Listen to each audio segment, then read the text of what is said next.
이제 오늘 우리에게 주신 하나님 말씀 함께 나누겠습니다. 오늘은 예레미야 34장 1절부터 22절까지 말씀 함께 보겠습니다. 제 34장. 바벨론의 느부갓네살 왕과 그의 모든 군대와 그의 통치하에 있는 땅의 모든 나라와 모든 백성이 예루살렘과 그 모든 성읍을 칠 때 말씀이 여호와께로부터 예레미야에게 임하여 이르시되, 이스라엘의 하나님 여호와께서 이와 같이 말씀하시니라. 너는 가서 유다의 시드기야 왕에게 아뢰어 이르기를, 여호와의 말씀에 보라, 내가 이 성을 바벨론 왕의 손에 넘기리니 그가 이 성을 불살을 것이라. 내가 그의 손에서 벗어나지 못하고 반드시 사로잡혀 그의 손에 넘겨져서 내 눈은 바벨론 왕의 눈을 볼 것이며 그의 입은 내 입을 마주 대하여 말할 것이요 너는 바벨론으로 가리라. 그러나 유다의 시드기야 왕이여, 여호와의 말씀을 들으라. 여호와께서 내게 대하여 이와 같이 말씀하시니라. 내가 칼에 죽지 아니하고 평안히 죽을 것이며 사람이 너보다 먼저 있은 내 조상들 곧 선왕들에게 분향하던 것 같이 내게 분향하며 너를 위하여 애통하기를 슬프다 주여 하리니 이는 내가 말하였습니다. 여호와의 말씀이니라 하시니라. 선지자 예레미야가 이 모든 말씀을 예루살렘에서 유다의 시드기야 왕에게 아뢰니라. 그때 바벨론의 왕의 군대가 예루살렘과 유다의 남은 모든 성읍들을 쳤으니 곧 라기스와 아세가라, 유다의 견고한 성읍 중에 이것들만 남았음이더라. 시드기야 왕이 예루살렘에 있는 모든 백성과 한 가지로 하나님 앞에서 계약을 맺고 자유를 선포한 후에 여호와께로부터 말씀이 예레미야에게 임하니라. 그 계약은 사람마다 각기 히브리 남녀 노비를 놓아 자유롭게 하고 그의 동족 유다인을 종으로 삼지 못하게 한 것이라. 이 계약에 가담한 구관들과 모든 백성이 각기 노비를 자유롭게 하고 다시는 종을 삼지 말라 함을 듣고 순복하여 놓았더니 후에 그들이 뜻이 변하여 자유를 주었던 노비를 끌어다가 복종시켜 다시 노비로 삼았더라. 그러므로 여호와의 말씀이 여호와께로부터 예레미야에게 임하니라.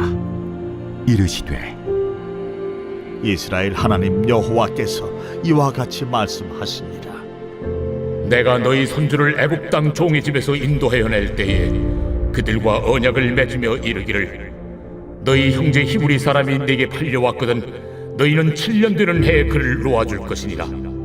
그가 6년 동안 너를 섬겼은즉 그를 놓아 자유롭게 할지니라 하였으나 너희 선조가 내게 순종하지 아니하며 귀를 기울이지도 아니하였느니라.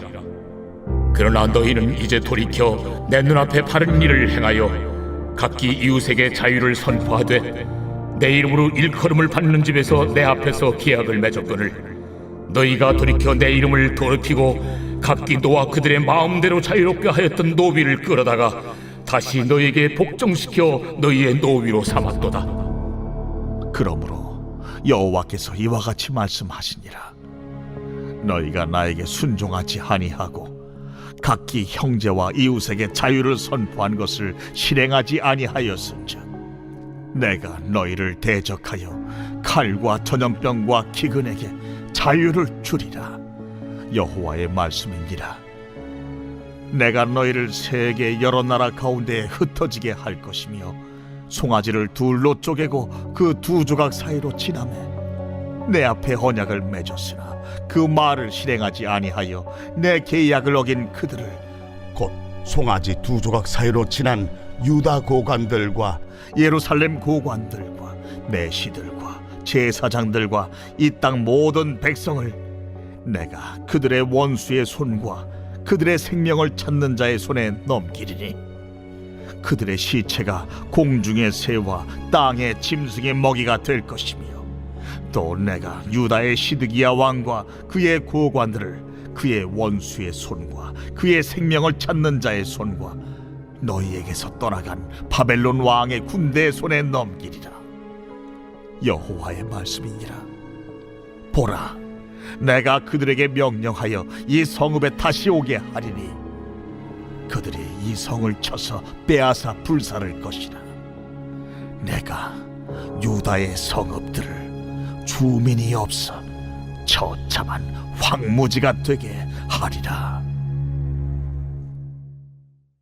예레미야 34장의 배경은 바벨론의 군대가 예루살렘을 치러 올라온 상황입니다. 유다의 마지막 왕 시드기야 왕이 다스릴 때 일인데 1절 말씀을 먼저 보시면 바벨론의 느부갓네살 왕과 그의 모든 군대와 그의 통치하에 있는 땅의 모든 나라와 모든 백성이 예루살렘과 그 모든 성읍을 칠 때에라고 상황이 기록되어 있습니다. 그 군대가 어디까지 쳐들어왔느냐 7절 말씀으로 가볼게요. 시작. 그때 바벨론 왕의 군대가 예루살렘과 유다의 남은 모든 성읍들을 쳤으니 곧 라기스와 아세가라 유다의 견고한 성읍 중에 이것들만 남았음이더라. 이제 거의 다 정복된 거예요. 얼마 안 남았습니다. 위기 상황을 만나게 된 거죠. 그 상황에 만나니까 시드기야 왕도 다급하고 또 백성들 고관들도 다급해집니다. 예레미야에게 어떻게 하면 우리가 살겠느냐, 살 길을 좀 알려달라고 얘기합니다. 할 수 있는 말 하나밖에 없죠. 하나님 뜻에 순종해라. 하나님 말씀에 순종해라. 그리고 그들이 문득 생각해 보니까 자기들이 잘못하고 있는 것 하나가 떠올랐어요. 그게 뭐냐 하면 그들이 하나님이 명령하신 안식년의 법을 어기고 있는 겁니다. 7년마다 안식년이 돌아오는데 안식년이 되면 동족의 누군가가 돈이 없어서 종이 되었다 한다면 안식년이 되면 자유롭게 돌려보내 주어야 됩니다. 그런데 안식년이 돌아왔음에도 불구하고 계속해서 동족을 종으로 부리는 사람들이 한두 사람이 아니라 아주 많이 있었던 거예요. 그 사실을 깨달은 백성들이 이렇게 하는 겁니다. 이제 우리가 하나님과 계약을 맺겠다. 우리가 종으로 부리는 동족들을 다 자유롭게 놓아주겠다. 하나님의 말씀에 우리가 순종할 테니 하나님이 우리를 도와주도록 예레미야 너는 우리를 위해 기도해 다오. 말만 한 것이 아니라 확실한 언약을 맺기 위해서 그들이 짐승을 쪼개놓고 그 쪼갠 짐승 사이로 지나갑니다. 여러분 아브라함 우리가 공부하면서 미리 나누었던 말씀 기억나시나요? 하나님과 아브라함 사이에 횃불 언약을 맺는 때가 있었죠. 쪼갠 짐승 사이로 하나님이 횃불로 지나가신 거예요. 이것이 무엇을 의미하는 거냐 하면 만약에 이 약속을 어길 시 쪼개진 짐승처럼 나도 죽겠습니다. 목숨을 걸고 하는 맹세와 언약이 바로 짐승을 쪼개고 그 사이로 지나가는 언약입니다. 지금 이 백성들이 그렇게 하나님과 언약을 맺었다라고 말씀합니다. 18절 말씀 보시겠어요?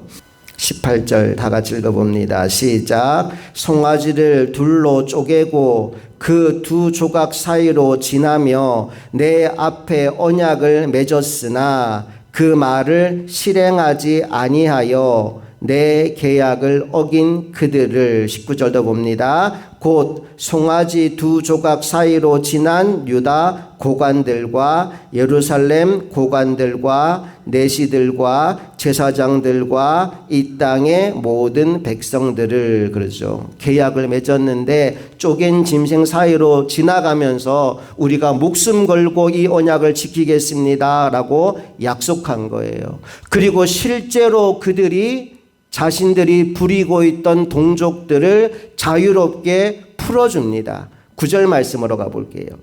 9절 시작. 그 계약은 사람마다 각기 히브리 남녀 노비를 놓아 자유롭게 하고 그의 동족 유다인을 종으로 삼지 못하게 한 것이라. 계약을 딱 맺었어요. 10절. 이 계약에 가담한 고관들과 모든 백성이 각기 노비를 자유롭게 하고 다시는 종을 삼지 말라 함을 듣고 순복하여 놓았더니 계약을 맺고 그들이 자신들이 부리던 종을 놓아주었습니다. 그리고 나서 어떤 일이 벌어졌느냐 하면 애국 군대가 올라와요. 애국 군대가 올라오니까 충돌을 원하지 않았던 바벨론 군대가 예루살렘에서 빠져나갑니다. 바벨론 군대가 빠져나가고 나니까 일시적으로 자유와 평안이 찾아온 겁니다. 그러니까 사람들의 마음이 또 바뀌어버리는 거예요. 화장실 들어갈 때와 나갈 때 마음이 다르다고, 바벨론 군대가 완전히 정복하고 이제 무너뜨리는 직전까지 갔을 때에는 우리 잘못했다고, 노비들 다 풀어주겠다고 하더니 애국 군대가 올라와서 바벨론이 떠나고 나니까 마음을 싹 바꾸는 겁니다. 그래서 어떤 반응을 보였을까요? 11절로 가봅니다. 시작. 후에 그들이 뜻이 변하여 자유를 주었던 노비를 끌어다가 복종시켜 다시 노비로 삼았더라. 그들에게 평화가 오고 잠시 동안 자유가 찾아오니까 뜻을 바꾸어서, 뜻이 변하여서 자유를 주었던 노비들을 끌어다가 다시 복종시키고 노비로 삼았다라고 말씀하고 있습니다. 계속 이어지는 말씀을 보니까요, 하나님이 이 행위에 대해서 뭐라고 평가하느냐, 너희들의 지금 이 행위는 나의 이름을 더럽힌 것이다 라고 말씀합니다. 16절로 가볼게요. 시작. 너희가 돌이켜 내 이름을 더럽히고 각기 노아 그들의 마음대로 자유롭게 하였던 노비를 끌어다가 다시 너희에게 복종시켜 너희의 노비로 삼았도다. 너희가 내 이름을 더럽혔구나 라고 말합니다. 그리고 나서 17절에서 이제 내가 너희의 대적이 될 것이다. 이제 내가 너희를 무너뜨릴 것이다 라고 하나님이 엄중하게 말씀하시죠. 17절 시작. 그러므로 여호와께서 이와 같이 말씀하시니라. 너희가 나에게 순종하지 아니하고 각기 형제와 이웃에게 자유를 선포한 것을 실행하지 아니하였은즉 내가 너희를 대적하여 칼과 전염병과 기근에게 자유를 주리라. 여호와의 말씀이니라. 내가 너희를 세계 여러 나라 가운데 흩어지게 할 것이며. 소탐대실이라는 말이 있습니다. 작은 이익을 얻으려고 하다가 진짜 큰 것을 놓쳐버린 거예요. 동족을 노비로 부리면 내가 편하죠. 내 일을 대신해주는 누군가가 있으면 내가 살기 좋아지죠. 문제는 뭐냐 하면 그 순간적인 편리함을 계속 추구하려고 하다가 그들이 더 큰 노예, 더 큰 종의 삶을 살아가는 지경에 이르게 되었다는 겁니다. 22절 말씀을 보니까 하나님이 그들이 좀 변한 것 같아서 바벨론 군대를 잠시 뒤로 돌렸었는데 이제 그 군대를 다시 돌려서 유다 땅을 완전히 짓밟아 버릴 것이다 라고 말씀하고 있어요. 22절 시작. 여호와의 말씀이니라. 보라, 내가 그들에게 명령하여 이 성읍에 다시 오게 하리니 그들이 이 성을 쳐서 빼앗아 불사를 것이라. 내가 유다의 성읍들을 주민이 없어 처참한 황무지가 되게 하리라. 너희가 너희 뜻을 돌이켜 내 뜻에 불순종하고 심지어 너희가 쪼갠 짐승 사이로 지나가며 맺었던 그 언약을 깨트렸느냐? 내가 너희를 언약 맺은 그대로 완전히 짓밟아 황무지처럼 변하게 만들어 버리겠다. 엄중한 경고의 말씀을 주십니다. 여러분, 하나님이 바라시는 것은 겉모습의 변화가 아니라 중심의 변화입니다. 말만 번지르하게 하는 것이 아니고 행동으로 보여주는 것입니다. 사람은 겉모습의 변화에 속을 수 있어요. 사람은 말만 듣고 그런가 속아 넘어갈 수도 있습니다. 그러나 하나님도 그럴 것이라고 착각하면 안 됩니다. 하나님은 우리의 중심을 보시는 분이시고 우리의 행동을 달아보시는 분이십니다. 그리고 하나님은 반드시 갚아주시는 분이십니다. 로마서 2장에 보면 하나님이 어떤 기준으로 갚으시는지 하나님의 기준 3가지가 나오는데요. 우리 로마서 2장 2절 말씀을 먼저 보겠습니다. 다 같이 시작. 이런 일을 행하는 자에게 하나님의 심판이 진리대로 되는 줄 우리가 아노라. 진리대로에 표시해 두세요. 하나님의 심판은 진리대로 임하게 됩니다.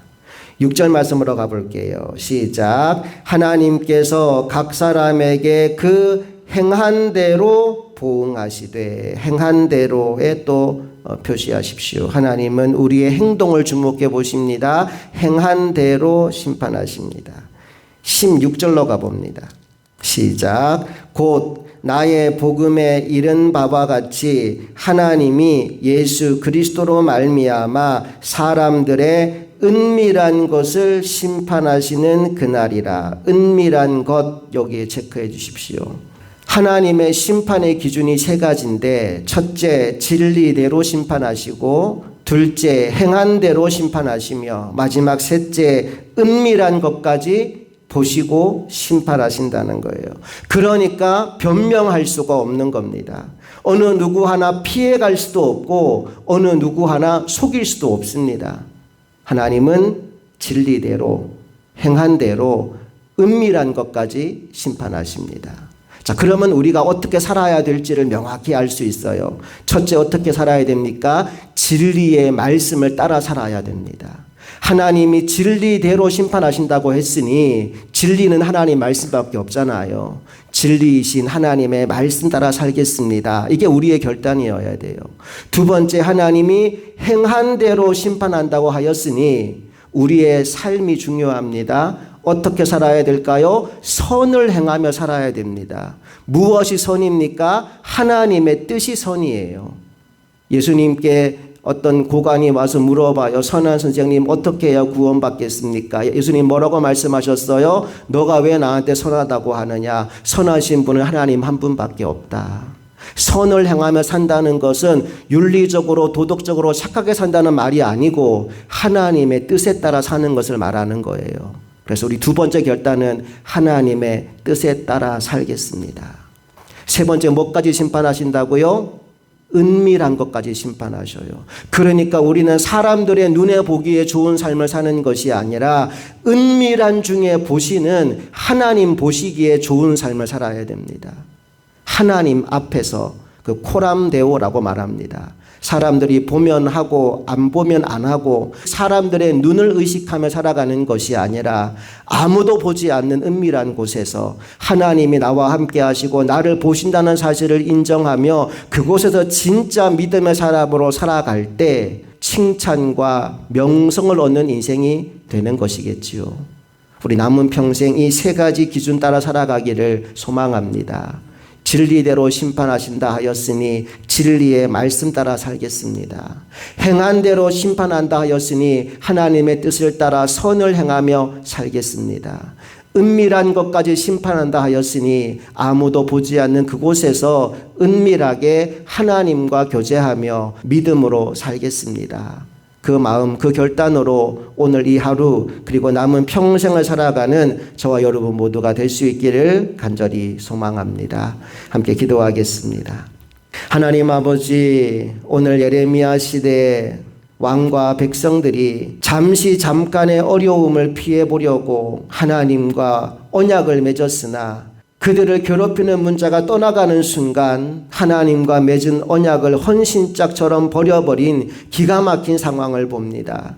그들은 잠시 이익을 누리고자 자신의 동족을 노예로 삼았고 그들을 종으로 부렸습니다. 그것이 하나님 보시기에 악한 일임에도 불구하고 그들은 잠깐 자신들의 편리함을 위하여 하나님의 말씀과 뜻에 불순종하였습니다. 그 결과 그 나라 전체가 망하게 되는 기가 막힌 안타까운 결론을 그들이 얻었습니다. 하나님, 오늘 우리 인생 가운데 이런 일이 일어나지 않도록 믿음으로 하나님 앞에 서는 하나님의 종이 되게 하여 주시옵소서.